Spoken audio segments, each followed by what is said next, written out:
This one. Huh? Yeah. Radios. Oh. This. You got it. This one. Oh. Why didn't you say so? Round the corner to the back.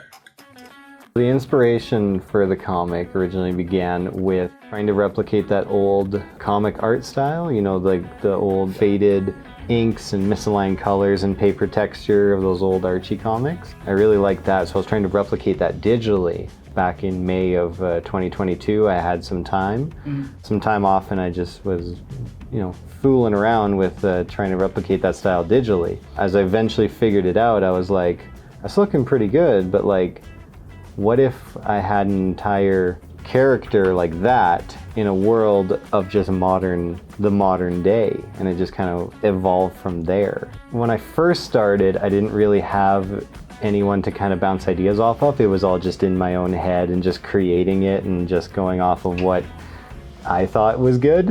I think I got pretty lucky there, where a lot of it, the first 30 or so, was just totally me on my own and just figuring it out, as opposed to being able to get it looked at or having anyone, get feedback for me.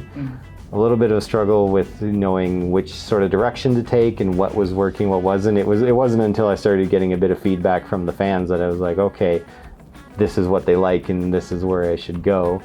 For the most part, I am still on my own doing this, and it is just a lot of work. I have a colorist and I have some people who help me edit the scripts, but aside from that, it's pretty much a one-man show, so a lot of it is finding the time to work on it. Unfortunately, this isn't my full-time job, as much as I would love for it to be.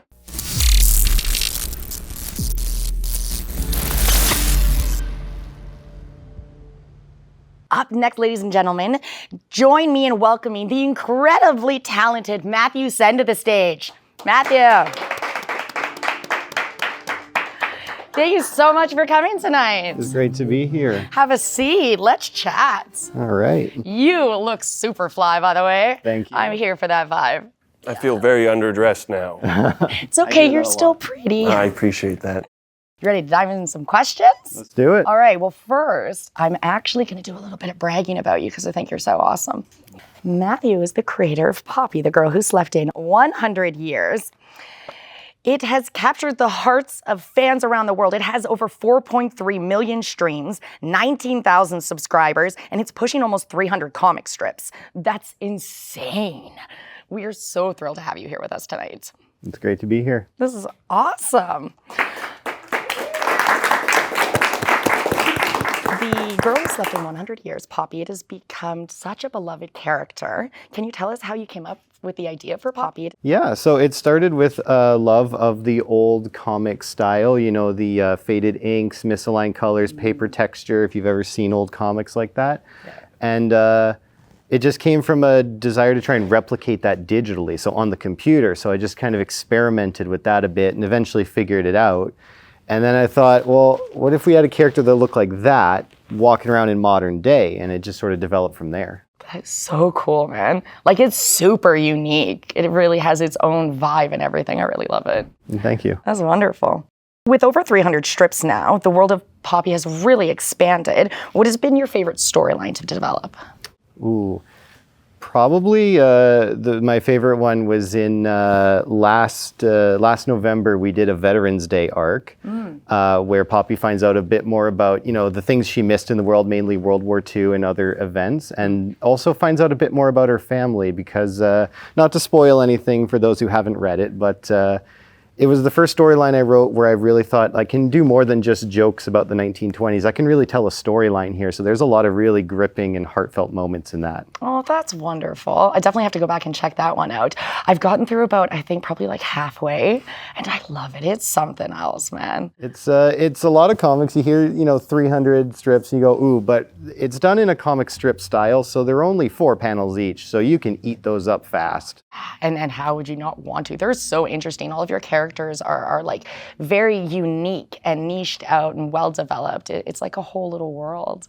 That's so neat. Way to create something badass, man. Thank you. That's so super vibey. What has been the most challenging part of adapting it to the new format that you're working on right now? Tell us about that, and then tell us about some of the challenges.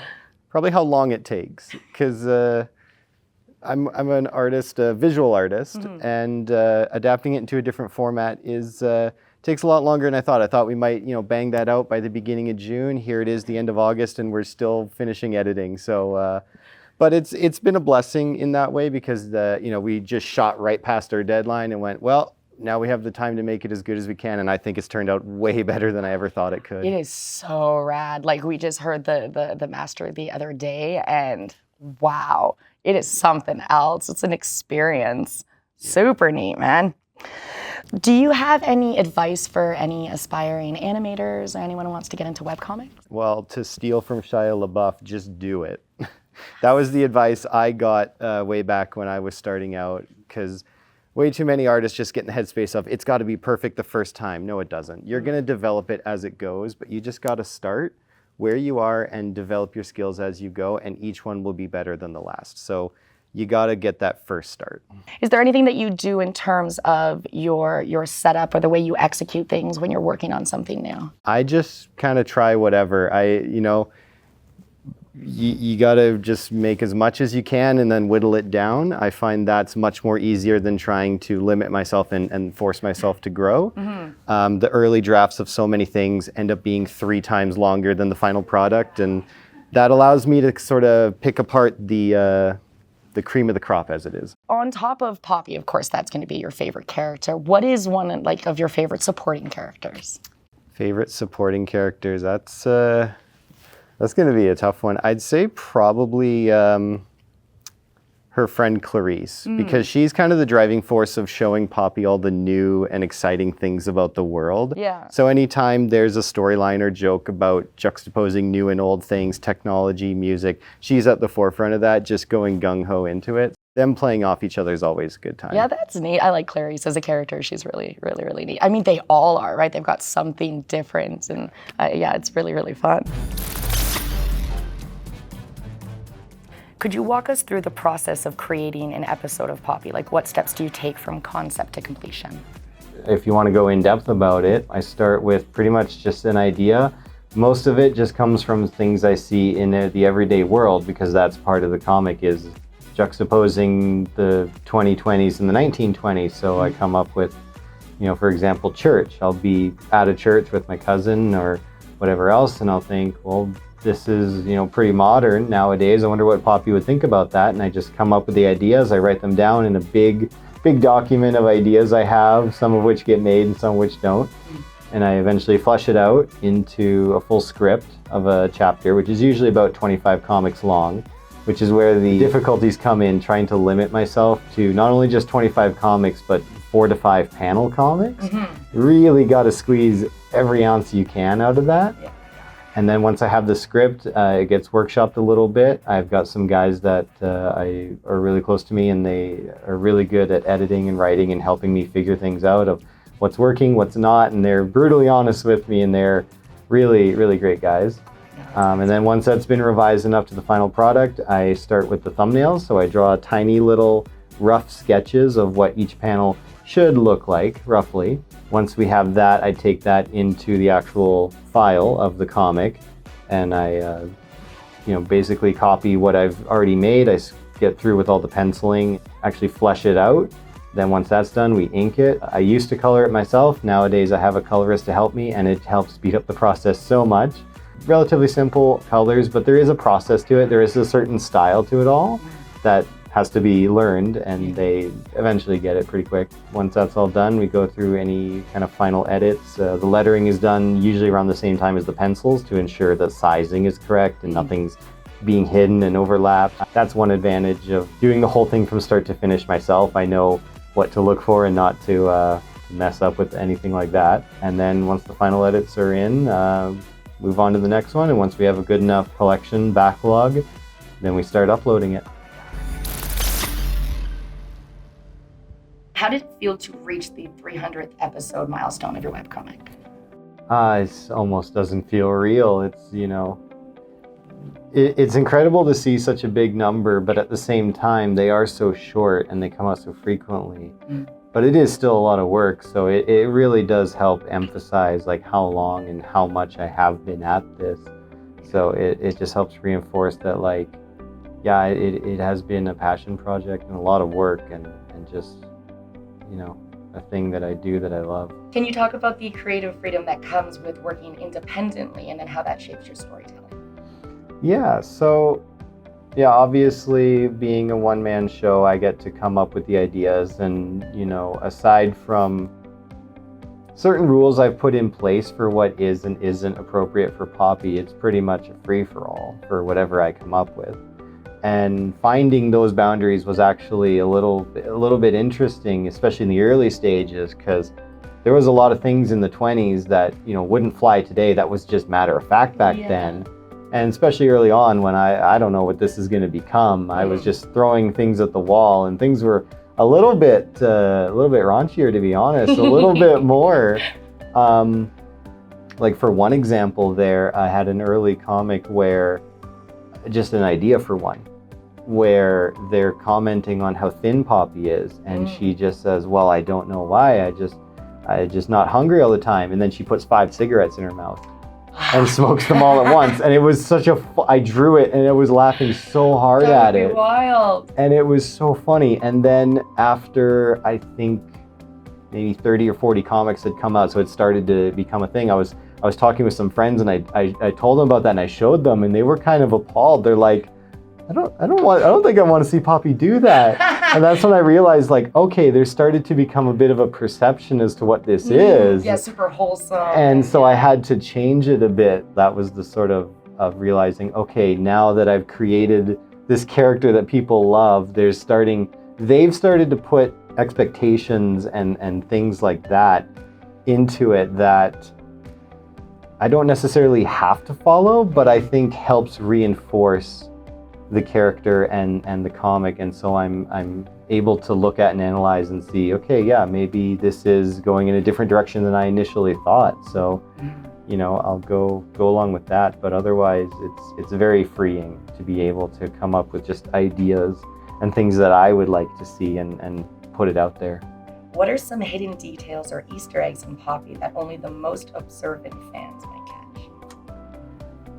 I mean, there's a few Easter eggs, but I think the biggest one is probably the location of where it takes place. I've hidden many references, and I don't think I've seen a single person correctly identify where exactly the comic takes place. Some have gotten very close. For instance, in the Veterans Day arc, there's some flags in the background. And obviously there's the American flag because it takes place in America. And they did correctly identify the Illinois flag. Okay. And if you go back to the Halloween arc just before it, you'll see some Illinois license plates. So it takes place in Illinois. Okay. But I don't think I've seen anybody recognize where it takes place, because it does take place based on a specific location. It is a fictionalized version, a fictionalized world. The town that I've come up with is called Radium City. So if you look at the sign in front of the school or on the churches and such, it'll say Radium City. That's based on a real town called Ottawa, Illinois. Oh, neat. And so all the buildings, the outside streets, things, they're all based on real locations. So if you go on Google Maps, you go on Street View, you'll see Poppy's world out there. That's so cool. Now everyone's gonna go rush now and check everyone's that out gonna now. go That's find so that. cool. Yeah. So it isn't meant to be that one exactly. It's based on it. That was the inspiration. It's an old-timey town from America. It has some pretty cool roots in the 20s. The most interesting thing from it was where it did get the nickname Radium City, where there would be factory workers, girls, making watches, glow-in-the-dark watches, and they would use uranium to create the glow-in-the-dark effect, and they would put that on their nails and on their lips for glow-in-the-dark paint. And it had catastrophic effects, and there are many documentaries on that. So that's sort of what it's known for, but it's also just a really cool old town. It's a very kind of nice small town that I loved the vibe of it. There's some cool historic marks and landmarks and buildings and things, and I'm just like, yeah, I love this environment. And so anytime I need inspiration, I go to that place, and that's sort of where it takes place. And so that's something that maybe someone recognizes it. I don't know if anyone who lives there has recognized a street or a building or something, but yeah, as far as I'm aware, I don't think I've seen anybody identify that. Oh, that's super rad though. Yeah. I dig So there you go. Secret revealed. Are there any upcoming twists or reveal in Poppy that you're excited for fans to experience? Oh yeah, I think the next chapter here, what are we on now, 12? Whatever it is going to be strips 276 to 300. I think those ones are going to be very, very interesting for fans. Because we're going to get to see a little bit more of Poppy's past. And that's always something that people are very interested in looking at, anytime any references or kind of little flashback images or things like that. And this is the first one we finally really get to look at it, so I think they're gonna like it. How has Poppy impacted your personal life, and how do you separate the character from like your own identity? I think Poppy is definitely all the most positive aspects of myself. Optimism and hope for the future, and being able to roll with the punches and just, you know, trying to keep a smile, which is not the easiest thing to do. Even the character, there's some moments where she has to go, okay, come on, get it together, you know? And that sort of helps me in a lot of times when it's, you know, because it's tough out there. It really is in so many aspects. And so there are some times where I would just think to myself, okay, what would Poppy do? And maybe I don't do every single thing that she does, but I try to keep the optimistic mindset, you know, and that's definitely helped a lot. What is the most meaningful piece of fan art or tribute that you've received, and why does it resonate with you? I have received fan art, and it is always cool whenever I get something that someone else has made because they were inspired by me. Like that's probably the greatest feeling as an artist. Like making up my own stuff, that's great too. Seeing it finish, people loving it, fantastic. Inspiring someone else to create because you created. There's nothing else like it. I think the first piece of fan art I got was my friend's, and I was just like, oh, thanks, man. Like, that's really cool. But like, I know him, so like, you know, that's all right. Anyway. And then I got a buddy to do the cover of the alternate cover of the volume 1, and that was cool. But you know, I know them. Yeah. When I got fan art just out of the blue, just be like, hey, look, I did it in my style, and I was like, that's the coolest thing ever. You know, and I honestly don't get that too much right now. The last the last one I got was, I'm pretty sure it was a child's drawing. Aww. And it was just like basically an MS Paint picture of Poppy. I think she's holding a cell phone and she just says, I don't know how to use this. Oh, I love that they totally just went with the whole vibe too. They understood the character. That's great. And I'm just like, that's fantastic. And that means that I've got some kids out there reading it, which is great. That like, so it just touches me. And I mean, if they want fan art featured, I do have an email, fanart@matthewsen.com. You can send it to me and we'll feature it in the comic. We featured a couple already, and I love every single one of them. Oh yeah, that's so cool. Special, right? Yeah, it is. It's always so cool. How did the thesis, translation strategies, and webcomics influence the development of Poppy? So that was a pretty interesting time. Yeah, I saw the project. It was neat looking. It was, and I guess for those who don't know, a couple years ago I was contacted by an Italian student of the University of Venice. Her name was Martina, and she said she was doing her thesis, or doing her degree in language and linguistics, and wanted to do her final thesis on a proposal for how to translate comics, because that's an entire thing. Yeah. And she specifically wanted to use my comic because of its such special language with slang, specifically. There's a lot of 1920s slang, especially early on, to juxtapose the two different times, and especially also with language nowadays. You know, the kids always have their own verbiage, so putting them right next to each other was a very fun time. And she wanted to go about, okay, well, how would you translate that into Italian? And she actually did do an entire academic thesis on it and graduated with top marks and with honors with that. So I was very blessed to be able to be a part of her academic journey in that.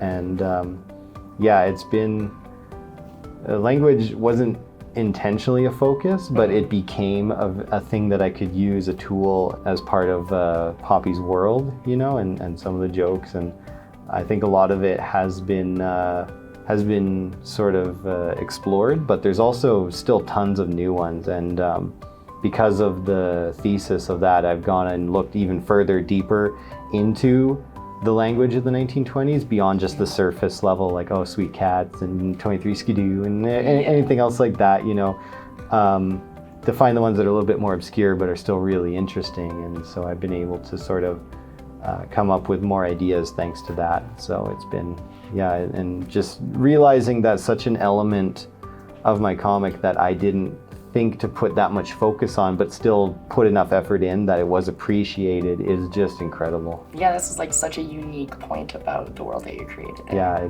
it's really amazing. There are special cameos in the back pages because when we did the Kickstarter for Volume 1, there was a tier to have yourself drawn into the comic.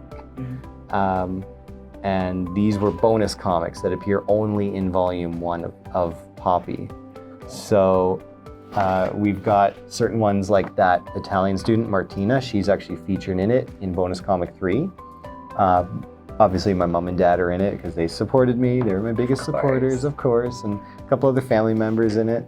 And then in the 8th bonus comic, in the background there's a couple from my old church back in my hometown, Dawn and Marlene, and they didn't necessarily put a thing through on the Kickstarter, but what happened was in the final days of the Kickstarter, when we needed about $1,500 to go, because it was tough, it was close. Yeah.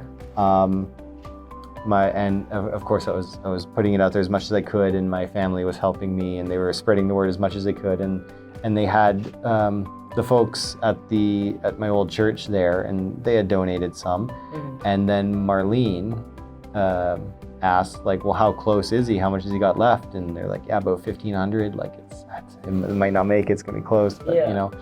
And then the next day, she came by my parents' place and dropped off a check for $1,500. Oh, wow. And she was just like, I don't need any, here you go. I just want to support it and see it done. That's awesome. And I was like, you can have as many copies as you want, and you are getting drawn into this to be immortalized there forever. Heck yeah. And sadly, Don passed away. But before he did manage to get to see, I did manage to get to show him, and he got to see the finished product pretty shortly after too. So it was kind of like, you know, the last chance I would have had to really show him and to thank him and all that too. And so yeah, I gotta thank them, Don and Marlene. They're the best.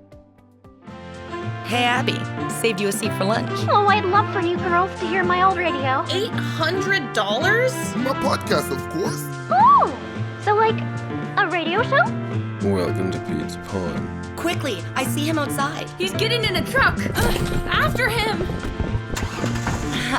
Zap, Hey, zap, I'm watch gonna where you're get pointing you. that way. Come here, Stop it. I'm gonna Be get careful you. with that. It's right. My radio. What did you do to it? I wanted the memories to live on. Super old radio podcast. You ain't heard nothing yet. Next up, Collier's Radio Hour. Can't wait to hear it. Poppy,